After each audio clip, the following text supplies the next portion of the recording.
pengalaman ketika saya mondok, ketika saya belajar juga thalabul ilmi. Saya itu dipondokkan sama abah ketika kelas 1 MI, kelas 1 MI, usia berapa? 7 tahun. Usia 7 tahun sudah mondok. Pian semua usia berapa nih mondoknya? Kelas 1 MTS sama SMP ya, berarti selisih 6 tahun sama saya lah. Selisih 6 tahun, saya kelas 1 MI. Nah itu, abah itu backgroundnya itu adalah seorang yang ahli kitab. Maksudnya beliau mondoknya dulu di kitab. Abah saya, Kiai Haji Rafiqul Hakim, menginginkan putra putrinya itu hafal Al-Quran. Akhirnya saya dan adik-adik saya semua ini dipondokkan di tahfidz semua. Tahfidz semua. Nah saya di tahfidz selama 9 tahun. Saya mondok selama 9 tahun. Nah kelas 1 itu saya mendapatkan 4 juz. Kemudian setelah itu ketika kelas 2 itu kalau dihitung-hitung kelas 1 sampai kelas 6 itu hanya 4 kali 6 berapa? 4 kali 6 24. Artinya kelas 6 itu harusnya ya 24 juz ya. Artinya nggak bisa khatam Al-Quran. Ternyata ketika naik kelas 2 saya ditanya sama ibu kelas juz berapa gitu, juz 4 bu itu kan. Mulai dari situ ibu lebih serius, lebih sungguh-sungguh untuk menghantam untuk berdoa. Di tengah malam itu beliau berdoa lebih semangat lagi untuk supaya anaknya khatam kelas 5. Nah, nanti artinya apa?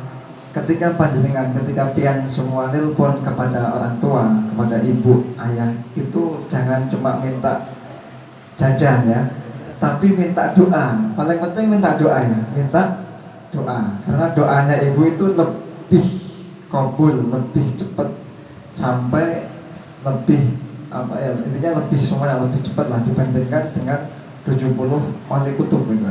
Saya pernah dapat nasihat daripada Habib Abu Bakar Asegaf Jepara. Beliau menyampaikan ada kisah di Ustaz Suhaimi. Mari kita berkisah di sini. Ada kisah. Beliau menyampaikan Habib Abu Bakar Gresik ya kan, Jawa Timur itu wali kutub itu beliau pernah disowani sama seorang santri sowan dan beliau, Habib doakan saya Habib, doakan saya semoga dimudahkan dalam belajar di foto dan lain sebagainya lah. Habib ini tanya, Habib Abu Bakar Gresik tanya, apakah kamu masih punya ibu? Itu kan, masih Habib. Ya sudah, pulang minta doa kepada ibumu. Seandainya kamu berjalan mengelilingi dari utara dari timur sampai barat, kamu temui semua wali kutub, tapi ibumu tidak ridho, tidak mendoakanmu, itu sia-sia. Maka doa yang paling utama kamu minta adalah doa siapa? Doa ibumu. Nah akhirnya kalian, intinya kalau kalian nelpon, pian semua nelpon ini kepada ibu, orang tua, minta yang pertama minta apa? Doa dulu ya, jangan langsung minta uang itu, jangan ya. Minta doa dulu, kasih kabar dulu yang gembira sama orang tua. Alhamdulillah bu, alhamdulillah pak, saya sudah sekian juz misalnya. Ini Quran semua atau kitab semua gitu? Atau gabungan dua-duanya? Oh gabungan dua-duanya, wah ini bagus nih. Ya, nanti saya ada motivasi untuk antara kitab sama Quran nanti di ujung nanti. Nah itu akhirnya ibu saya itu mendoakan setiap malam tahajud, dan sampai hari ini pun mendoakan. Nah dengan doanya ibu itu, saya kelas 5 MI itu tiba-tiba ganti ustadz, dan ustadz ini ternyata itu beliau tugasnya itu hanya menghatamkan saya. Jadi dalam satu halakoh ada 10 orang yang dihatamkan itu cuma saya itu. Habis itu yang aneh itu tadi malam jam 10, misalnya nih nanti malam jam 10 saya setoran juz 30, 1 juz. besoknya sebelum subuh ustadz saya itu yang menghatamkan saya itu langsung boyong ya. Jadi saya pikir-pikir, ustadz ini kenapa saya hatam kemudian langsung boyong. Ketika saya sampaikan kepada ibu pas disambat, ternyata ibu itu adalah apa? Ibu sangat nangis, ibu nangis saat itu mungkin doa ibu yang dikabulkan. Nah, ketika kelas 4 ini penting ini, ketika kelas 4 MI saya pernah mau boyong ya, pernah mau boyong. Kenapa saya mau boyong? Karena bayangkan saya itu nggak punya teman di pondok. Di pondok itu teman saya cuma 3. Entah karena saya pendiam atau memang nggak punya teman gitu kan. Ya mungkin di sini kalau ada orang yang dibully atau nggak punya teman santai saja gitu kan. Santai. Artinya ketika kalian nggak punya teman itu justru adalah apa ya, Ustaz? Itu loh, kesempatan atau privilege ya. Privilege itu apa ya? Kesempatan, jalan merah gitu kan, untuk kalian lebih banyak, lebih fokus, lebih banyak waktunya sama Al-Quran atau sama kitab. Tapi kalau kalian banyak temennya itu malah banyak mainnya gitu. Jadi ketika saya kelas 1 MI itu yang daftar, yang masuk itu 40 santri. Nah, ketika saya kelas 6 itu yang khatam Al-Quran cuma 7 orang. Dan alhamdulillah termasuk saya itu. Nah, teman-teman saya yang bermain terus yang enggak khatam-khatam gitu kan sampai kelas 10, kelas 11. Artinya kalian yang enggak punya teman, yang dibully, ya bismillah, enggak apa, semangat. Jangan berhenti belajar. Alhamdulillah saat ini saya, ya mohon doanya, saya saat ini sedang mengambil pendidikan S3 saya, alhamdulillah. Jadi saya pulang dari sini kemarin itu pulang langsung masuk pertama kali kuliah S3 itu, alhamdulillah. Kemudian saya juga sudah megang MI selama 13 tahun. Nah ini penting, kalian penting ini untuk mengintegrasikan, menyatukan antara kitab sama Al-Quran itu penting sekali. Saya kemarin meneliti tesis saya itu pengintegrasian antara kurikulum Al-Quran dan kitab.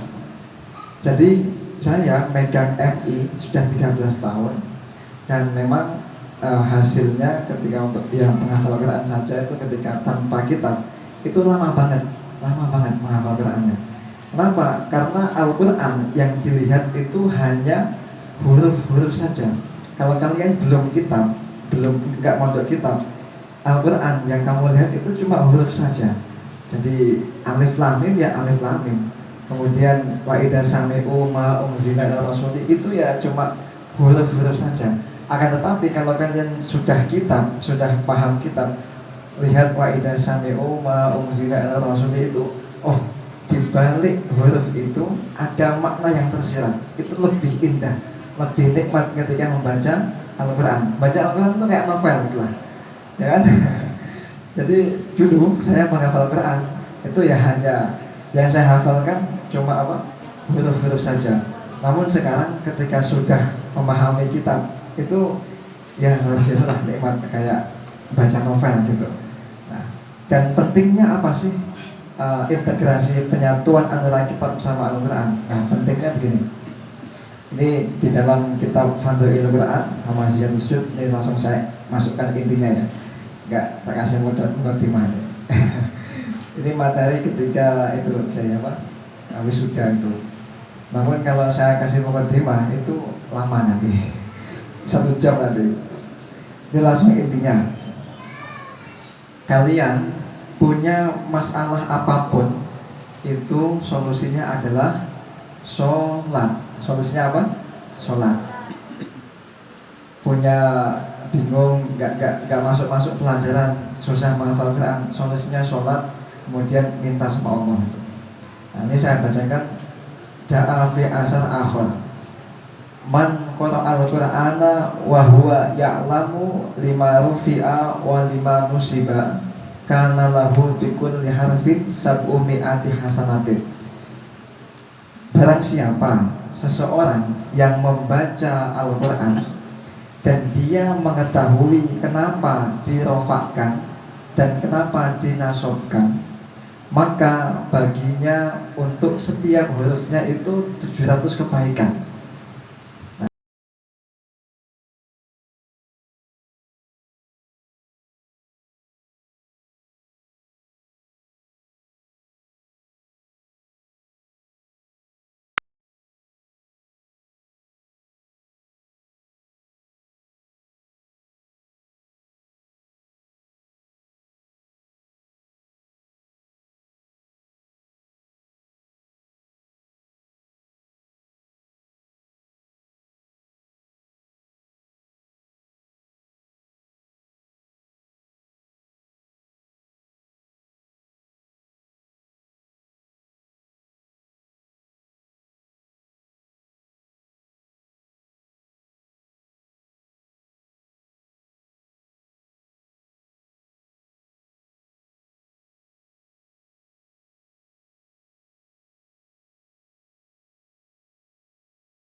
Ro, ba, alif, lam, ain, alif, lam, mim, ya, nom. Berapa itu? 18 ya? Nah, saya salah ngitung satu. Bismillah. Ya 18 ya, 18. Kemudian alhamdulillah Ar-Rahmanir-Rahim. Berapa? Alif, lam, ro, ha, mim, nun. Alif, lam, ro, ha, ya, mim. 12 ya. Maliki yaumiddin. Mim, alif. Nah itu ada yang mengatakan ada alifnya, ada yang tanpa alif. Langsung aja guys. Mim, lam, kaf, ya, wawu, mim, alif, lam, dal, ya, nun. Berapa? 11 ya. Iyyaka na'budu wa iyyaka nasta'in. Alif, ya, alif, kaf, nun, ain, ba, dal, wawu, alif, ya, alif, kaf, nun, sin, ta, ain, ya, nun. 19 ya. Ihdinas siratal mustaqim. Hamzah, alif itu. Kemudian ha, dal, nun, alif, alif lagi ya. Lam, shad, ro, alif, tanpa alif itu. Langsung pakai alif ya. Pakai ya. Ihdinas siratal mustaqim. Pakai Oh ya, ini kalau langsung Usmani tanpa alif, kalau pakai pakai Quran Kudus ada alifnya. Ya itu beda versi ya gitu.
Rp55 juta. Artinya apa? Artinya begini. Coba bayangkan, ini eh, saya kesamping dulu ya, kesamping dulu ke tentang sedekah dulu. Kalian percaya? Percaya nggak kalian? Kalau sedekah satu kali itu dibalas sama Allah 10 kali lipat. Percaya nggak kalian? Percaya nggak? Harus yakin ya, percaya. Dan ya saya pernah ketika saya kuliah kemarin nih, saya nyoba iseng sedekah itu. Saya sedekah setiap kali saya nge-grab itu saya nyoba sedekah kadang 10.000, kadang 5.000 kepada ya yang grab itu. Ternyata belum satu hari sama Allah dan dibales. Apa bukti dibalasnya sama Allah? Ditraktir sama teman saya makan. Jadi saya nyoba nge-grab, kemudian saya lebihkan 10.000.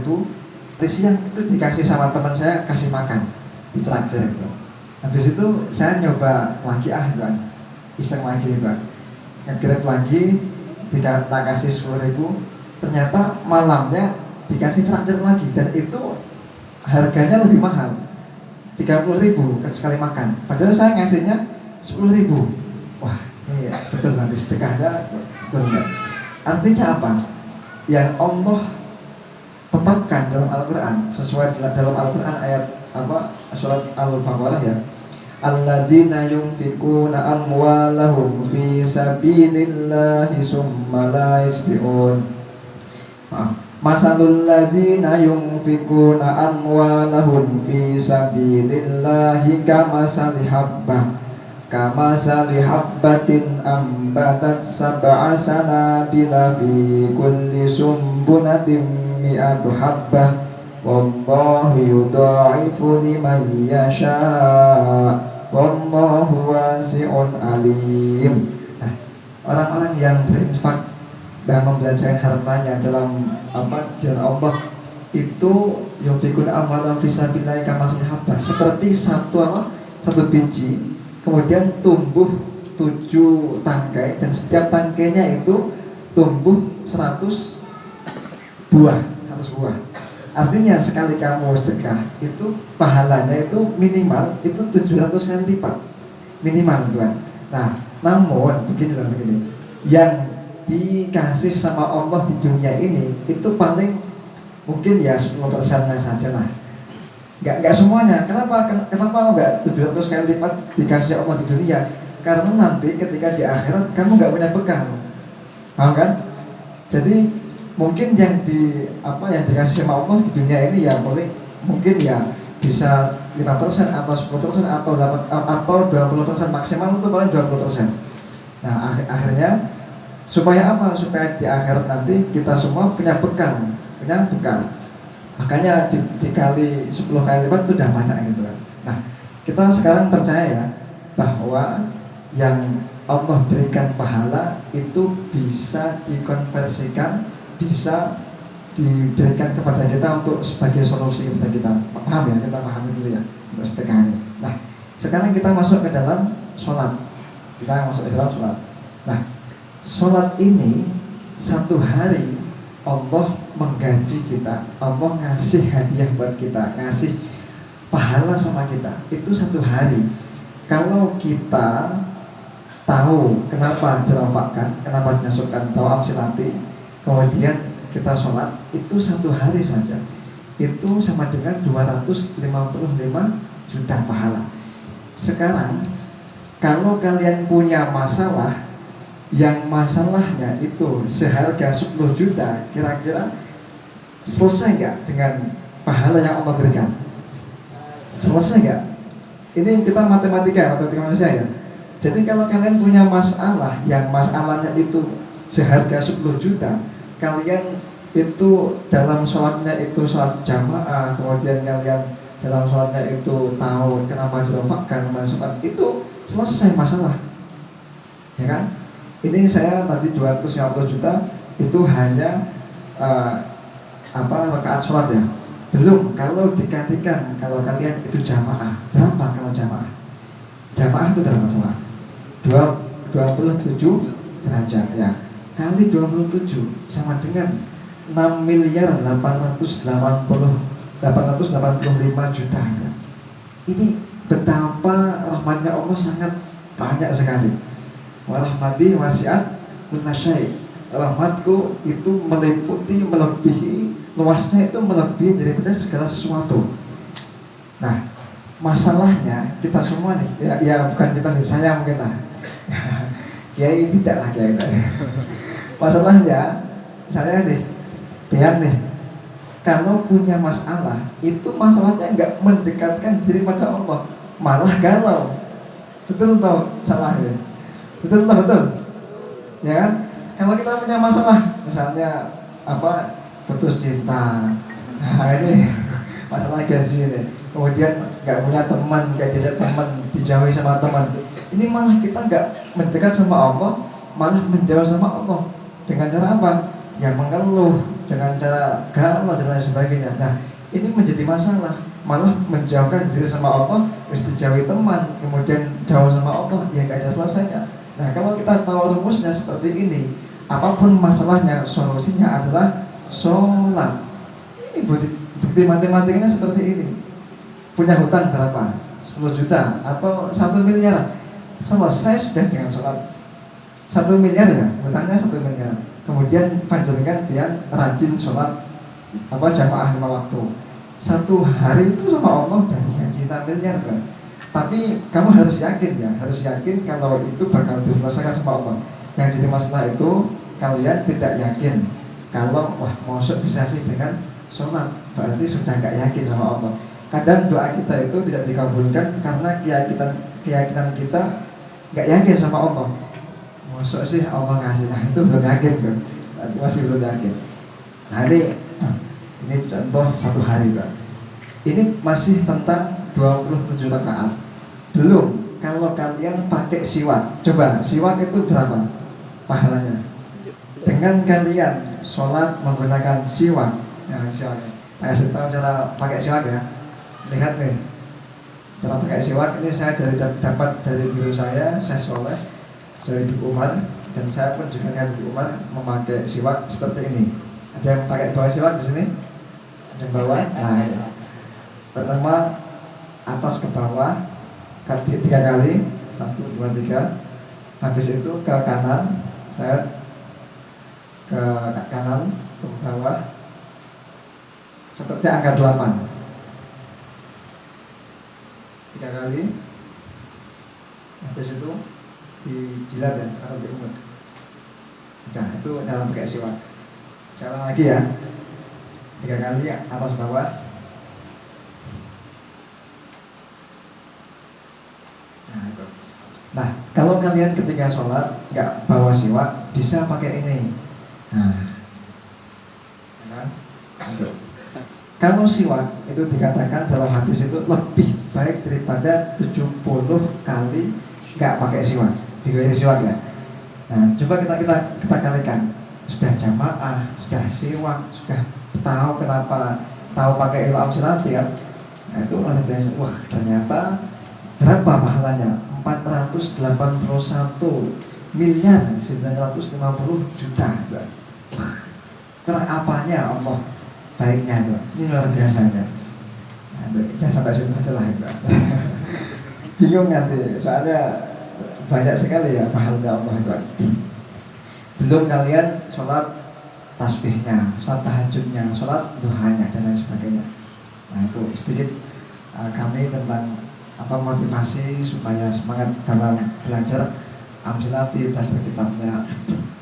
Terus kalau kitab sama Al-Quran ini harus disatukan ya.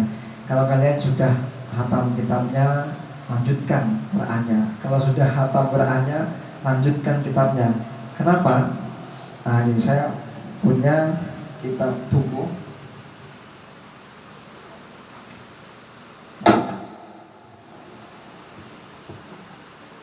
Maksud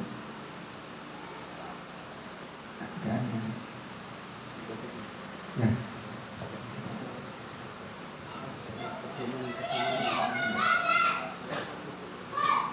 Ya, intinya yang ada kitab itu, tesis saya mengatakan begini.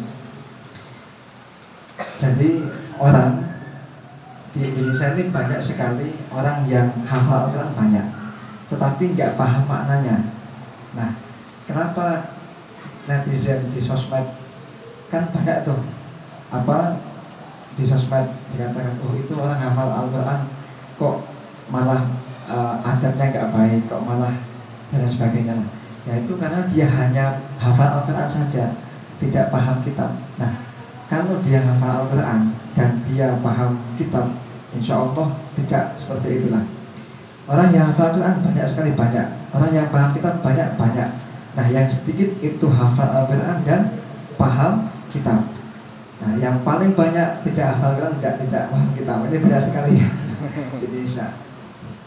Nah usahakan kalian semua bisa hafal Quran dan paham kitab. Amin Allahumma amin. Kenapa? Karena Al-Quran dan kitab itu adalah satu kesatuan, tidak bisa terpisahkan. Zaman Rasulullah dulu itu Al-Quran dan kitab yang satu kesatuan. Nah sekarang ini seakan-akan dikotomi ya. Kitab sendiri, Quran sendiri gitu lah.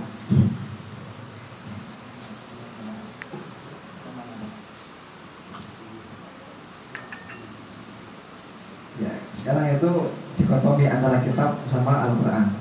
Makanya sekarang saya bikin metode supaya santri itu selesai Quran dan selesai kitab. Dengan cara bagaimana? Nah, kelas 1 MI saya itu fokus di yang doa, cara membaca Al-Quran. Sama kelas 2, kelas 3 itu fokus di Amsilati. Kelas 3 fokus di Amsilati. Kelas 4, 5, 6 fokus di kitab.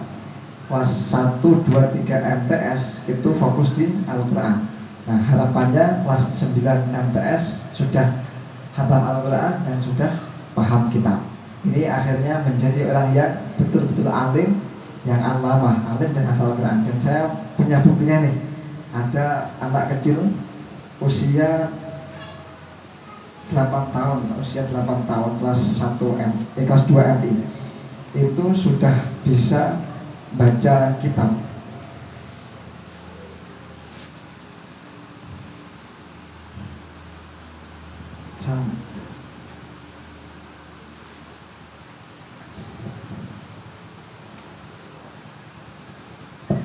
Di belakangnya terlihat nggak?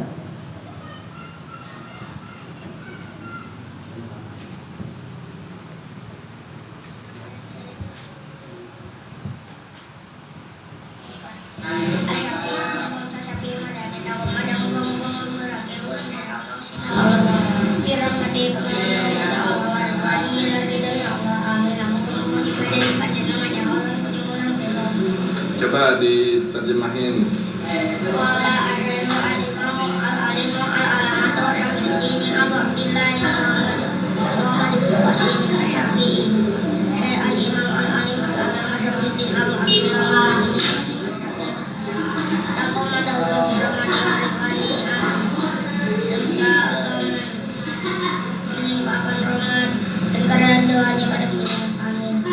Terus lanjut bagi baca.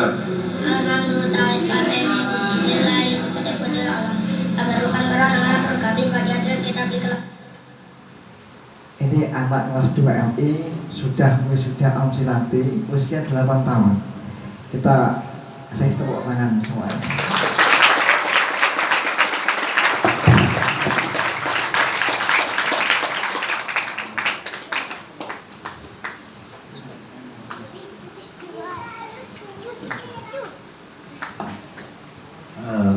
Sekali lagi aplaus untuk Yaji Muhammad Rizky.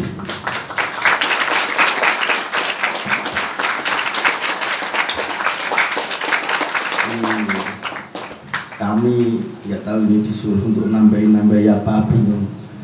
Karena saya sendiri muridnya beliau.